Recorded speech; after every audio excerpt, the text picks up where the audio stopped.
Perfect. So as I said, we're going to talk about STAT1 gain of function, about Ruxolitinib and COVID-19, and we're going to look at all these things from different angles. And I think during the talk, you're going to understand a little bit more what I mean with that. So if it's okay for you, I think when we all started to dig into when we see patients in clinics, so the first thing you intuitively would think about is what's going to happen to my patients. So the first angle to look at inborn errors and COVID is obviously to look in a collection of patients, population. In this case, it's a multi-center study, and look what happens when people get infected with COVID-19 or with SARS-CoV-2. So this is the first paper that came out from a huge international multi-center study. I think you are all probably aware of this study, and many of you also participated. And I think when you look at the right side of the slide, you can see it's almost 100 patients, and the distribution is broad, and it's more or less reflecting what we also see in our clinics. So mostly antibody deficiencies, but really a little bit of a mix. So also combined immunodeficiencies, immune dysregulation, autoinflammation, and bone marrow failures. And I think the first message was really for me, at least, to say, okay, have expected. So people get infected, but a good proportion of patients usually have a mild or even asymptomatic COVID-19. And from the other perspective, being a pediatrician, it was also good news for me to hear about that. The most important risk factor really is similar to the general population, so mostly age and underlying diseases like severe lung disease. So that was more or less the first article really covering this topic, and this is one of the tables. So as we're going to talk about STAT1 gain, have later a couple of slides just to introduce and to remind us a little bit what the STAT1 gain of function is like and what it means to patients, and also in the context of COVID. So in this cohort of 94 patients, so number 93, so was also a STAT1 gain of function patient. It's not the same patient I'm presenting here. She was younger age, we don't know the exact age. She had underlying diseases as lung disease. Usual therapy was immunoglobulin therapy, but she had a asymptomatic COVID-19 course. Later came out several other cohorts, same angle, looking into patients with primary, or when you look on the left side of the slide, also secondary immunodeficiencies, and what happens to patients when they get infected with SARS-CoV-2. So this is the experience from the United Kingdom, and what you can see here that it's a little bit less, let's say, optimistic in terms of when people get infected with COVID-19, with SARS-CoV-2, what's going to happen to them. I put here just as key messages, just as a reminder, that the overall infection fatality rate was 20%, the case fatality rate was 30%, and the inpatient mortality was about 37%, and the numbers were a little bit higher for the secondary immunodeficiencies.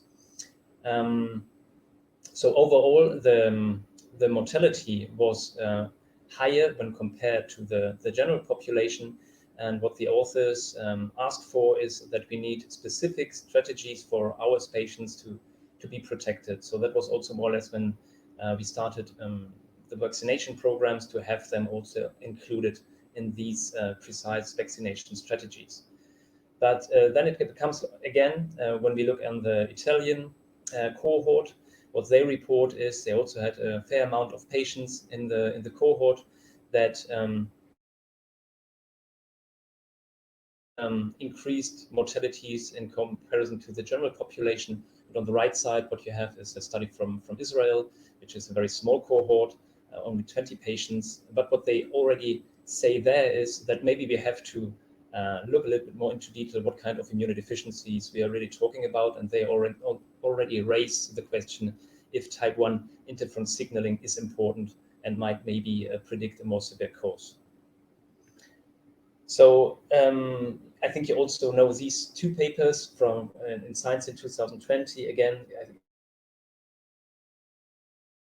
also collaborated in recruiting patients. So on the left side, what we have here is the autoantibody study. So it's all about type 1 interferon immunity. So what the groups, because it was a collaboration study between many groups, but I think it was led by the Casanova lab in New York, and also the NIH in Bethesda.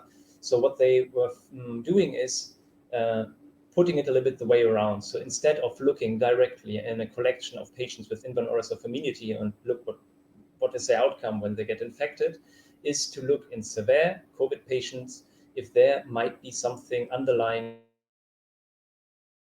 interferon type 1 immunity that might explain the severe disease course. So it's a little bit a different angle as I introduced before. So what they found is that a high proportion, 10% of the severe COVID cases had autoantibodies to type 1 interferon, and they didn't find any of these autoantibodies in the asymptomatic and mild patients. On the right side, what we have is, it's a little bit different, the approach, but I mean, the design is more or less the same. So you go look in a cohort of patients and compare them to asymptomatic and mild. And what they did in the group is to focus primarily on 13 genes, all related to type 1 interferon immunity. And what they found was gene variants related to type 1 interferon immunity. So related means it could be the sensing of the virus or TLR3, or then also downstream targets as IRF7, for example, or receptors like interferon alpha receptor 1. So that is more or less, I guess, intuitive. All of us, we studied in med school or then later have to fight a virus. It's something that's going to be intracellular. And if you want to kill something intracellular, what you're going to need is interferon. So it makes a lot of sense to think that interferon deficiency can lead to severe COVID. You cannot really control the infection inside a cell. That can be a respiratory tract cell. It can be also a cell of the hematopoietic system or of the gastrointestinal tract. I think you know all that the gastrointestinal tract appears to be now more and more also involved in the hyperinflammation syndromes described in children and also in adults. So that interferon deficiency can lead to severe COVID was not much as a surprise. I just put here a couple of reviews that I think are very, very nice in terms of nice pictures. It's always easier to understand stuff like this, and also to prepare presentations when you have these nice figures, and also the explanation they give. It's very comprehensive, and it makes it's also nice to have that as a read over a weekend if you're interested. However, science is evidently not as simple as it's just a couple of weeks ago that the paper on the left side, so rare loss of functional variants in type 1 interferon immunity genes are not associated with severe COVID-19 came out. And that came a little bit as a surprise. So it is a little bit saying what they try to do is to replicate the results from Zhang et al. So looking into the 13 genes for variants of the interferon type 1 immunity pathway. And they did it in an even bigger approach. So they had more population controls, more mild COVID patients, more severe COVID patients, and they were not able to identify any of the variants described before. So what does it mean? So from my perspective, it means that we have to keep an open eye on the field. And what really helped me, at least, to also understand this, because there are also some issues in terms of the assay, how it was performed, the biostatistics and the bioinformatic approach, and I'm not really an expert in that. But what really helped me is on the right side, the editorial, do monogenic inborn errors of immunity cause susceptibility to severe COVID-19, because the authors really try to understand what could explain the differences in these two studies, and what would that mean in terms of looking now with more detail into the different variants, because they are also challenging some of the paradigms really for us in terms of inborn errors of immunity. So if you find a variant and then you perform a biochemistry assay, functional assay, usually we call that, to figure out if the protein is functional or is not functional. And it's not functional, then you think, okay, this is most likely causative, but maybe not all the time this is the case. So I think it helps us to really question ourselves when we look into these kind of studies, if we just not have to reassess, and did as they did the authors of the second article did, to try to replicate the first very comprehensive study, because maybe the results might be different. It's just a very new area, the SARS-CoV-2 for everybody of us. So just as a quick reminder, so we have been now talking for a while about the interferon JAK-STAT signaling pathway. So I think you all know that, but in this case, for the case I'm going to interferon gamma. So these cytokines bind to the receptor, and then that leads to the phosphorylation of JAK and TYK2 proteins. This then allows molecules, STAT molecules from the cytosol, they're floating around there, to dock onto the inner part of the receptor to phosphorylate, and then they form homodimers or heterodimers, and then go to the nucleus and do what they are supposed to do as transcription factors to run a specific transcription program. So when we talk about interferon alpha, interferon gamma, so what mostly gets activated is STAT1, and STAT1 downstream targets are, for example, STAT1 itself, CXCL10, PDL1, SOX1 and SOX3. SOX1 and SOX3 are something like, let's say, the brakes for the system, so like having a negative feedback. So this is when the thing works fine. Now, when we talk about STAT1 gain of function mutations, so gain of function means that there's a hyperactivity of the protein or hyperfunction of the protein. And in the sense of STAT1 gain of function, what you usually do is when you suspect the variant that in STAT1 that has not been described or validated so before, what most people would do is they would do a cytometry, a flow cytometry, and look into CD3 or CD14 cells or CD4 or CD8 cells, and look for STAT1 phosphorylation after stimulation with interferon alpha, interferon gamma. And what you will find is that when you compare that to healthy controls, that the phosphorylation of STAT1 at time points, for example, like 50 minutes or 30 minutes, are much higher when compared to the healthy control. So this is one way of looking into this. Also very commonly, at least in our hands as well, is that you will find that the total amount of STAT1 is also much higher when compared to a healthy control. So what people usually do when they try to treat then patients, we use JAK inhibitors. So the JAK inhibitors are working a little bit upstream of STAT1. Small molecule inhibitors. So they would modulate then the pathway. You would still be able to bind interferon gamma, but then the downstream work of STAT1 phosphorylation would be usually inhibited or modulated. And that is an example from our lab. So what you can see here is that a patient in vitro has been treated, the cells has been treated with Ruxolitinib and with Baricitinib. These are two of the JAK inhibitors that have been used in STAT1 gain of function mutations. And what you can see in the beginning, as I said here, when you have here your unstimulated sample, you have here stimulated sample at 15 minutes with interferon gamma. These are our healthy controls. And when you compare that then to the patients, you can see that the patient is much higher in terms of pSTAT1 in the mean fluorescence intensity. And when you then add Ruxolitinib or Baricitinib at different concentrations, these are all concentrations you can achieve with oral treatments, then you are able to normalize the STAT1, the pSTAT1, to the healthy control, which would be more or less at this value. So this is where Ruxolitinib and Baricitinib is acting. Using Ruxolitinib or JAK inhibitors in STAT1 gain of function mutations is now something, I wouldn't say that it's standard, but for many patients, when they also have autoimmune and autoinflammatory manifestations, is more or less the drug people would probably start using. And as I said, this has been now published in several papers you're probably aware of. And there are several theories how this Ruxolitinib treatment is interacting and is modifying the disease. And this is usually in relation when people try to explain it with Th1, Th17 cells, so that this balance is disturbed. And when you give Ruxolitinib, you can restore this balance. In terms of clinical manifestations, and that also is a little bit in line with the TH17 story. So I think the classic phenotype of a STAT1 gain-of-function patient is probably in early childhood. People or children start with chronic mucocutaneous candidiasis. This is usually, you can effectively treat them with standard drugs like fluconazole, but then over time, many of these patients also start to develop resistances.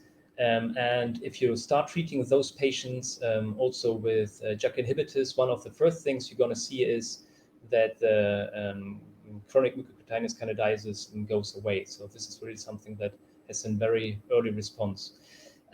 Other features of STAT1 gain-of-functions are recurrent sinopulmonary infections. You can also have bronchiectasis. You have here the images from the Tobiana paper from 2016, where they presented more than 250 patients with STAT1 gain-of-function mutations. You can have different types also of fungus in the skin, mostly not disseminated systemic disease. And something very specific also for STAT1 gain-of-function is the vasculopathy with aneurysms. And this is really something we are worried about in many of the patients because it is associated with a higher mortality, and we really don't know what to do about that, if it's susceptible to the pharmacologic approach, so ruxolitinib or baricitinib or whatever drugs you would like to use. And we don't know if, for example, transplant would help, or if this is something unrelated to the hematopoietic system, so wouldn't be directly targeted by a treatment approach as hematopoietic stem cell transplantation. So we don't really know what to expect usually from our ruxolitinibs. As I said, there's only some of the case reports, and even less we know so if it's a safe drug and if it's an effective drug in the pediatric area. And so I just put here a reminder for myself. So just to say that also my great moderator from today is also working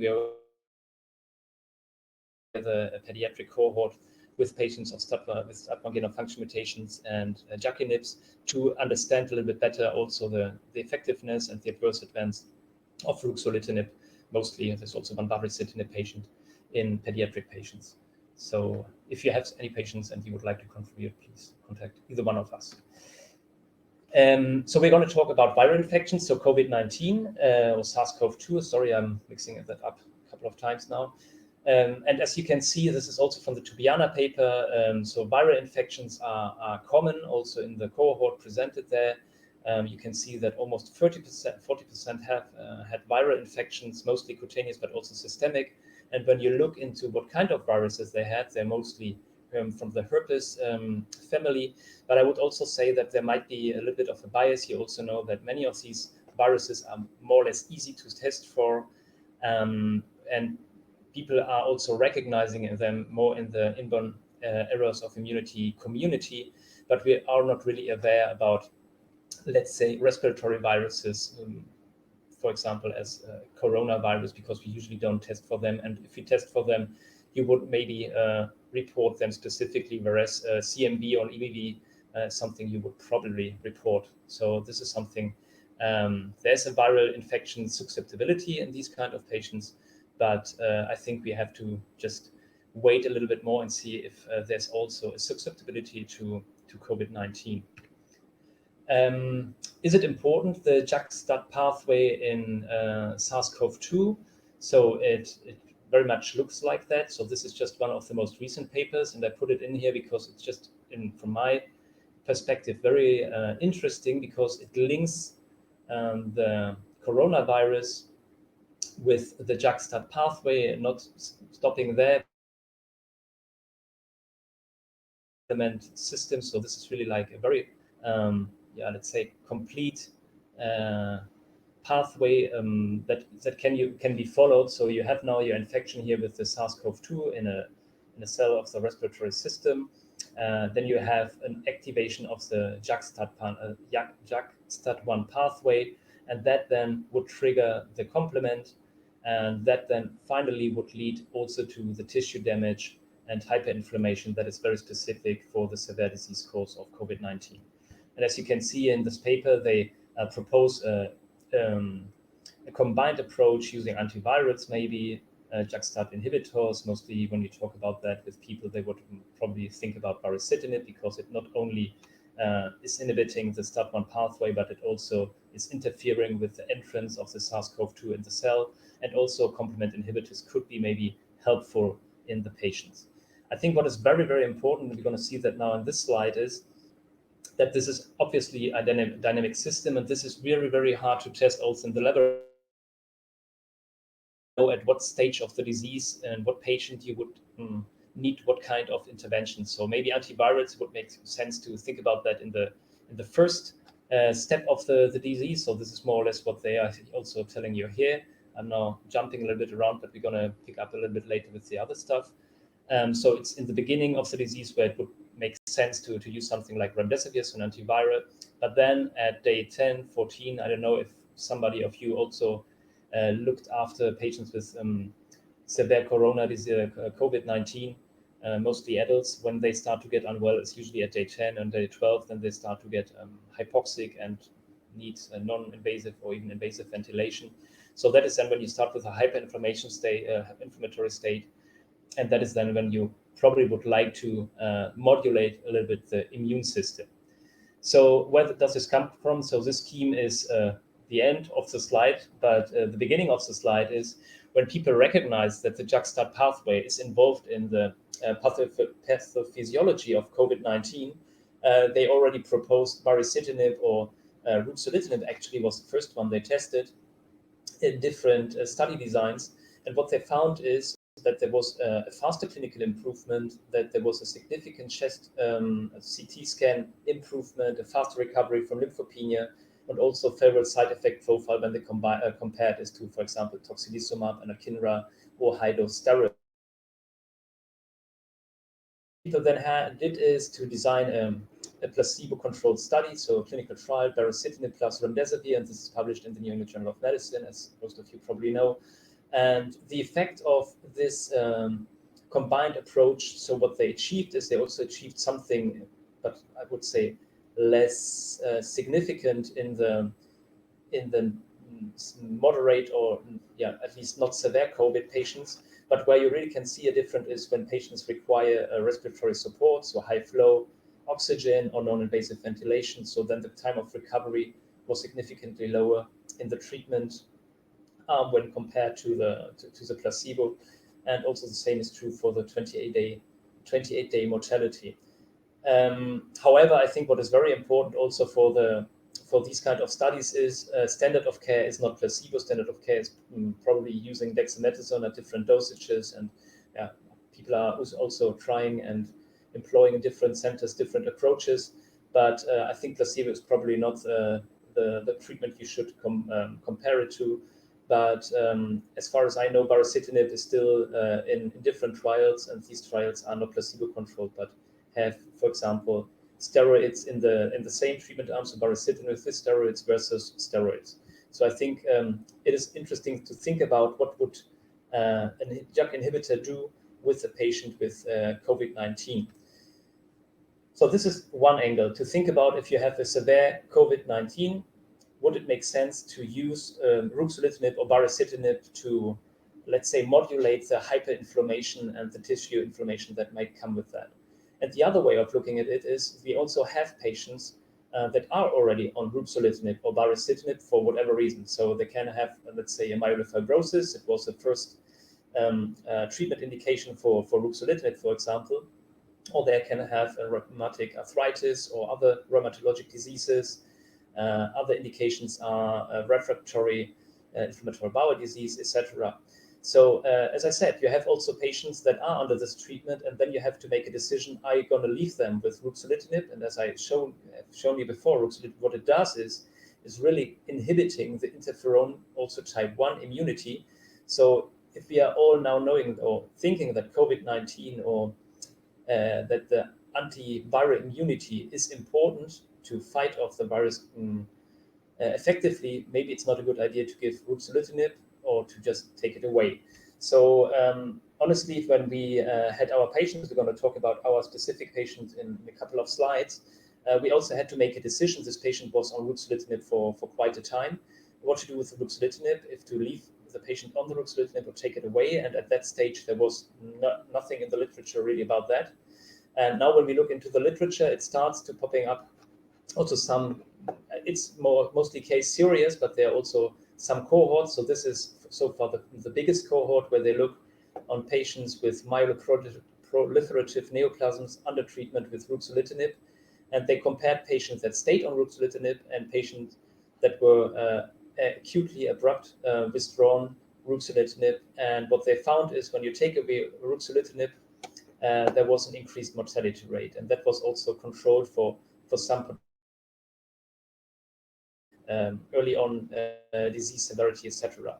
So that looks as maybe it's not a good idea to take away ruxolitinib, and other JAK inhibitors, for example, tofacitinib and upadacitinib. As I said, there is not much data on that, but it looks as when you stick to the ruxolitinib, there is at least not a sign for a more severe disease course.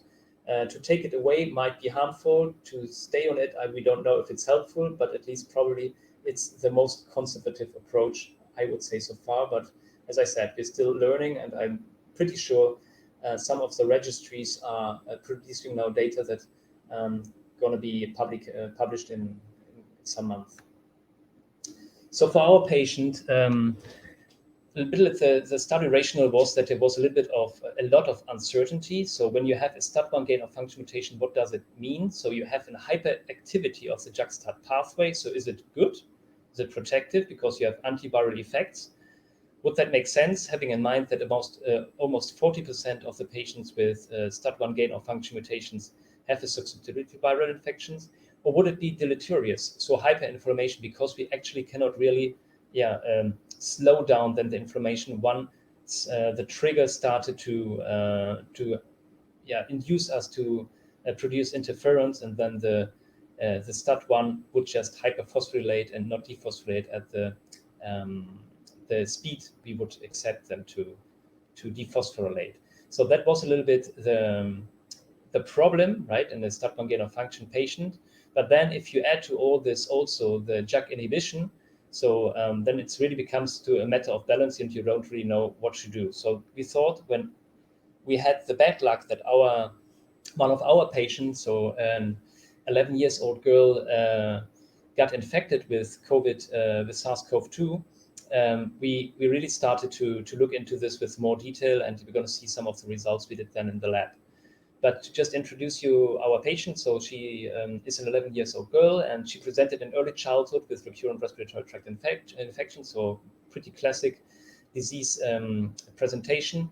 She had also CMC, so oral thrush. She had enteropathy and after stomatitis, and at some stage also some CMV infection related to that. Honestly, she became diagnosed not because of that, but because she had a subarachnoidal hemorrhage after the rupture of a cerebral aneurysm. And in the slide on the right side, so we have your aneurysm here, and we actually don't know in STAT1 gain of function if this is something people develop or if it's something that you're already born with, and what is the, let's say, natural history of that. We actually don't know that. But she became then diagnosed with a STAT1 gain of function mutation, previously described STAT1 gain of function mutation, that was de novo. And the initial treatment was supportive. So most of these patients are actually with supportive treatment. So antibiotics, antifungals, can be prophylactic or treatment. And some of these patients are also with IVIG. So this patient was also started on IVIG because she had mounted a competent vaccine response to pneumococcus or Haemophilus. In 2018, so now about a little bit more than 3 years ago, she was started on ruxolitinib, and the doses was then increased to achieve an appropriate disease control. And this means mostly the disappearance of the enteropathy, the oral thrush, and the stomatitis. So before getting infected, so this is now something, it's a little bit busy, the slide, but under therapy, so under ruxolitinib, this is now what we have here shaded in green. What you can see is we did a little bit of labs in her also, as we are having a project looking with more detail into STAT1 gain of function mutations under ruxolitinib therapy. And what we looked into is here CD8 positive cells, T cells, and we also looked in PBMCs. This is flow cytometry, and this is qPCR. And what you have here is the total STAT1 levels normalized to healthy controls. And as you can see, I can already tell you that throughout the infection, the total STAT1 level were higher in the patient when compared to the healthy control. Before the infection, this is pSTAT1, the phosphorylated STAT1, that was then stimulated, as I said, CD8 cells with interferon alpha. You can see that our healthy controls would respond to the interferon alpha, whereas our patient under ruxolitinib therapy, there's not such a response before the infection, so in basal state. When we go here now to the PBMCs, it's a little bit the same picture, so it's not much of a stimulation, it's more or less as a healthy control in term when we look at STAT1, which is a downstream target, PD-L1. So what happened now in 2020 in October is that she became... Oh. Are you still with me? Yes, still here. Hey, are you still with me? Yeah, can you hear me, Peter? Hello. Yes, we're hearing. I'm gonna send you a text. Oh, great, perfect. So, sorry. Okay, yeah. So what happened in 2020 in October is that she became infected by her father. And I mean, clinicians know this always happens on a Friday afternoon. So I got a phone call that Dad was tested positive and that she started with a mild productive cough, low-grade fever, myalgia, and fatigue. So she lives about an hour away from our hospital center. So we discussed, what to do with the ruxolitinib. And as I said, at that stage, there was not much about information really published or available. So we decided to maintain the ruxolitinib therapy, also a little bit based on previously published experiences with ruxolitinib. When you take it away in the critical care setting, you can have like a withdrawal syndrome. So we just said, okay, she has not a really severe disease as for now. Let's just stick to the treatment plan. And so what happened is she stayed at home, but the fever persisted, and the medical team, myself obviously included, became a little bit nervous. And so we decided, okay, come into the hospital. We're gonna admit you to the ward. So we admitted her to the ward. She was in very okay clinical shape, so she didn't require oxygen. We didn't even perform a chest X-ray at that time because she was just asymptomatic. And what we started is, because she has also bronchiectasis, we started empirical oral antibiotic therapy with a little bit also of microbiology assessments. So we did a film array to rule out if there were also other respiratory viruses on board, and there were not. And honestly, the clinical course was fine. So we could discharge her at day +3 after 3 days of admission. That was when the fever went away. And we did then follow-up visits at week 3, 5, and week 6. And she was very okay at the week 3 and week 5.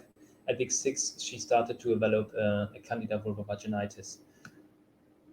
In terms of basic laboratory results, so it's probably very similar also to other patients with SARS-CoV-2 infection. So there was an overall lymphopenia. You can see here, which is week 1, week 3, week 6. So it then stabilized and now is completely normal. And whereas the markers of inflammation, such as ferritin platelets, were normal, and only the CRP was mildly raised at week 1 of admission, but not really high. So what we usually using is milligram per liter, so less than 5 is for us a normal value. As I said, it was a very tricky situation, and that is also a little bit the justification, because we did a lot of stuff also on her. Obviously, what we did is also microbiology, and we repeated that a couple of times also because we were worried about if an immuno deficient patient with ruxolitinib therapy she have high viral loads. So in our center, unfortunately, we are not able to assess for infectivity. But what we can do is we can do qPCR, and as you can see here on the slide, at week 1, so the CT value for us, it's positive when it's less than 35. So she was at 15 for one gene and 17.6 for the other gene, and that went then slowly upwards, indicating that the viral load was also going down. But as I said, we couldn't really assess for infectivity. Interestingly, her mother, she was with her all the time, and evidently also in the beginning with her father, she didn't become infected. In terms of serology, we were a little bit surprised because, as I said, the girl is on IVIG because she didn't mount a competent vaccine response, at least for pneumococcus or for Haemophilus, but she did mount a response to the COVID-19, to the SARS-CoV-2. So this is something we were a little bit surprised about. And today I saw in clinic, so let's see if she still is maintaining these titers. So what we were interested about is what happens with a STAT1 gain of function patient when she got infected with SARS-CoV-2. And we assessed therefore the pSTAT1 levels by flow cytometry at different time points. So this is what you have already seen before infection.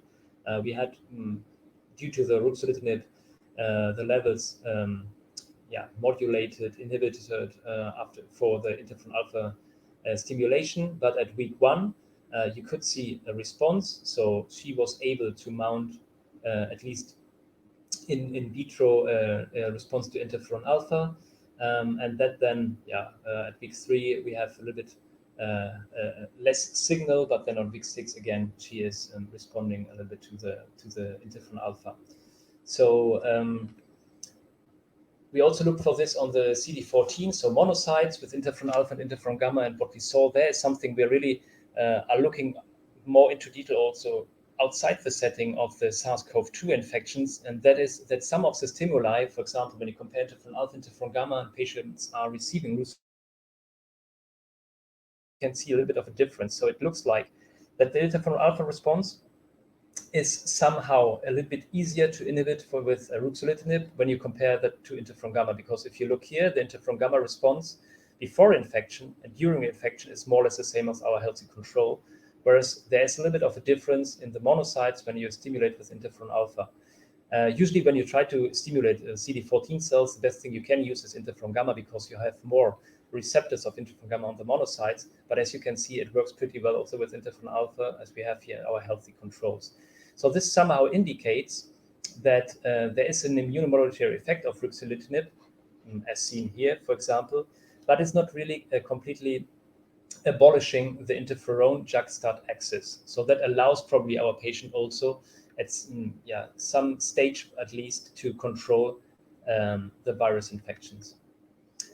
This is also something we then saw when we looked into the downstream targets of pSTAT1. As I said, STAT1 itself is a target, CXL10 is a target, and PDL1 is a target.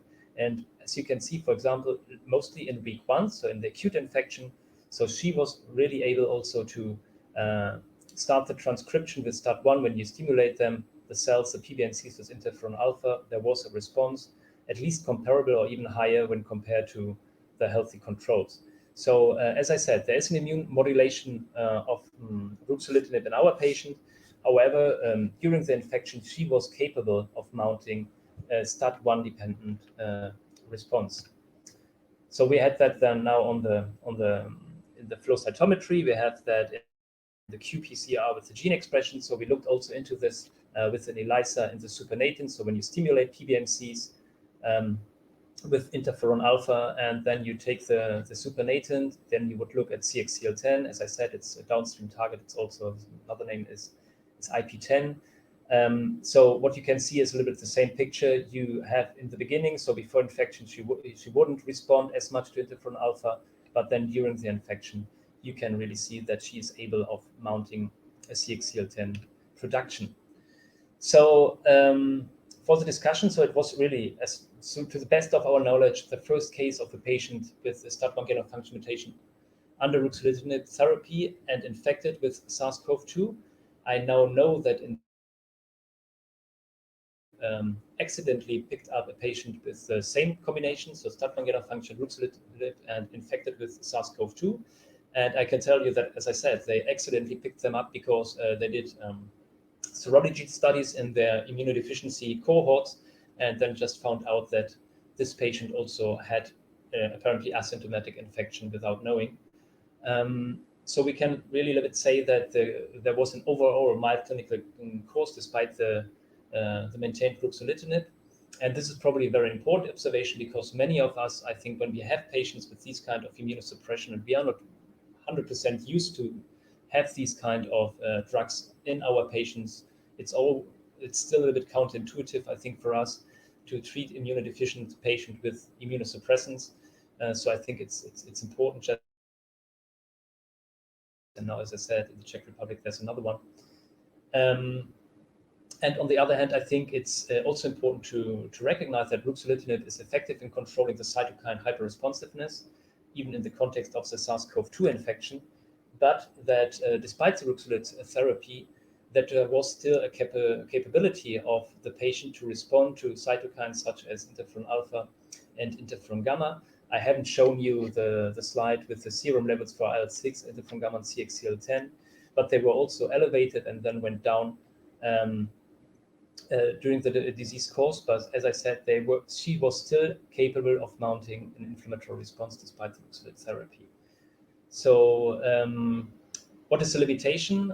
So one of the limitations obviously is that we haven't had an age-matched healthy control at the same time with a SARS-CoV-2 infection. So this limits evidently the data interpretation, but there's nothing to do about it. We were actively looking for an age-matched healthy control with SARS-CoV-2 infection, but luckily at that time there was no pediatric patient admitted with a SARS-CoV-2 infection, so there was no way of getting this healthy control.